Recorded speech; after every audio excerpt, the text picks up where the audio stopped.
د مشال ریډیو کتونکو پاک افغان پولا غلام خان بندر کې ولاړ یم. شمالي وزیرستان کې ضرب عضب عملیاتو پس 4 کاله دغه د پاکستان او افغانستان ترمنځ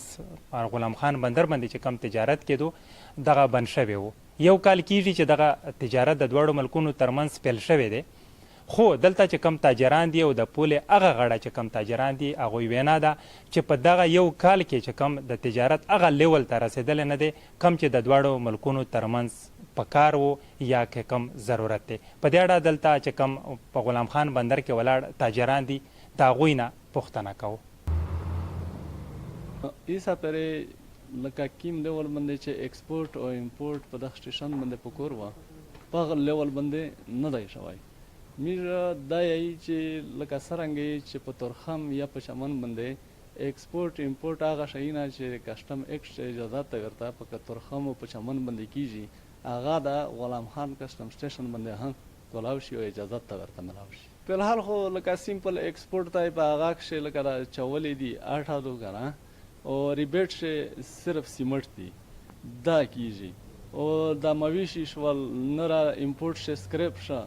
دا شیونه نه دي شوي او ریبیټ شي خو لکه غړي شول ماچس شول بسکټ شول ډېر شیونه دي ډېر اټمینه دي چې هغه ایسه پرې دلته د ریبیټ اجازت نشته. زما نوم جاوید دی، قاضي کسټم کلیرینګ ایجنټ سی سره تعلق لرم. زموږ اول مطالبه دا ده چې زموږ په غاښ نه فیکټري شته نه داسې نه راغه شته په چار دو چې زموږ دپاره دغه لیار چې کیمه ده دغه کولاو شي په صحیح طریقه باندې لکه څرنګه په د نرې لیارې باندې کیم تجارتي نه کولاو دي داسې زموږ په لیار باندې هغه کولاو شي. او بله مطالبه دا ده چې پسنجر دپاره دا لیار چې کیمه د کولاو شي دغه په وجه سره دوی سره ملکي چې کیم دي تعلقات ورسره صحیح شي او امپورټ ایکسپورټ چې کیم دی دغه ورسره زیاتای شي. استارت چې موږ خوسته دی د اوته ګاډي نه مو خوسته دی اوته ګاډي سره تل د دغه نه نو هغه ورې د جوسی صاحب او د پی اس آی په کوشش سره دغه شی ورې ته نن ان شاء الله داسې انداز ته رسېدلی دی چې 200 نه اباو شوی دی زیات شوی دی دواړه طرفه تجارت. خو دا دی چې بارډر دو او د ډېر د عملیات د اپریشن نه بعد خلوص شوی دو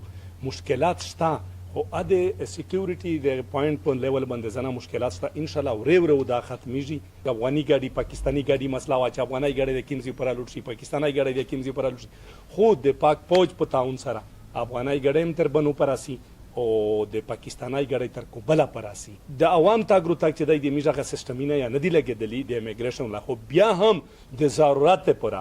یو د تاجر د پر فیسیلیټیشن کارت مش جوړ کړی دي چې دیته تکلیف نه وي افغاني ته هم پاکستاني تاسي او بیا چې چا دلته دوستي دي رښتې دي مړی ګوډه شریک ته باقاعده تور باندې زورته انټری کوم تقریبا د ورځې 10 نه 12 کسونه لاشه دا د